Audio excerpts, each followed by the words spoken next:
Hello, my name is Jesus. So I recently watched a video on the website called TED. The video is called We Are All Cybers Now and it is done by Amber Case. I found the video to be very interesting.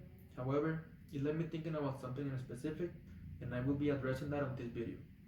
I developed a research question that is, why self-reflection is easier when there is no external input and what is causing us to stop taking time for self-reflection. Self-reflection is very important. This is a time when you figure out who you really are, when you can do long-term planning, among others. However, I am concerned that we as a society have been taking less and less time to self-reflect.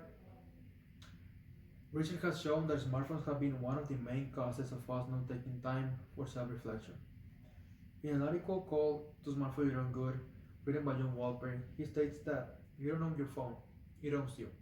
And I completely agree with him. In a lot of cases, we feel that we cannot be with our phones even for a day. How many times have we gotten late to class or a reunion just because we forgot our phone and had to go back for it? I will go as far as to say that all of us have been through a similar situation at least once. In addition, on this article, Walper also found that most people are obsessively checking their notifications, apps, and social media such as Twitter and Facebook, even though the likelihood of seeing new and interesting information keeps decreasing.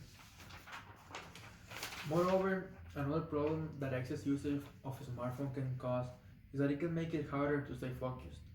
Smartphone addiction can get up to a point on which the smartphone takes control of your mind. You are constantly craving the desire of seeing your notification bar, of opening social media apps, and watching the most recent updates of your friends, whom, by the way, in a lot of cases, you don't personally know, but you somehow have them on social media. In an article from Amy Paturel called Social Media Detox, she mentions how she was personally affected by her smartphone. It never left me alone with my thoughts. The constant flood of stuff was also hijacking my ability to enjoy real conversation with my family, she said.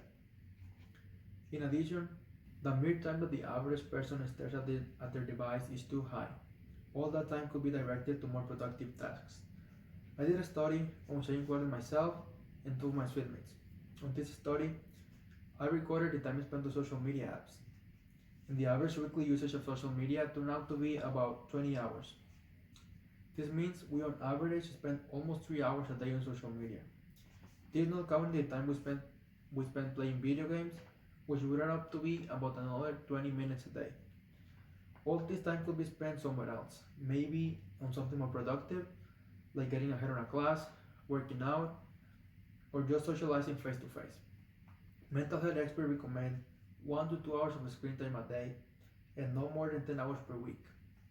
Too much time spent on devices can take away from positive face to face activities, disrupt sleep, and in turn, disrupt mental health. Furthermore, social media use can lead to excessive social comparison or envy, which is related to negative effects. There are always concerns about the dangers of social media contacts being represented their identities. People usually tend to show their best moments and belongings on social media. This can be a huge problem, especially among teenagers with problems of self-esteem. Walter, in one of his articles, stated that more fine-grained findings include increased rates of depression and anxiety in those that use multiple social media platforms versus those that use few, as well as poor abilities in most to assess whether social media use is problematic.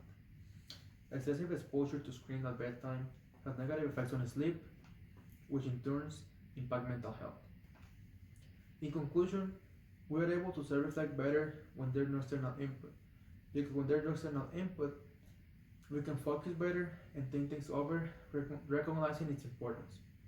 Self-reflection is a great aspect of our lives, and we should treat it as such. I believe that all of us should make an effort to stop being on our phones so much and instead start to enjoy all the beautiful things that life has to offer. We are missing out on a lot of opportunities and new experiences. Even mental health has been affected. Lack of sleep, quality of sleep, among others. Just because we would rather watch a video on Facebook that will not give us any kind of benefit. If you start taking less time to use your phone and start taking more time to self-reflect, I promise you, your life will change for the better. Until the next one, thank you.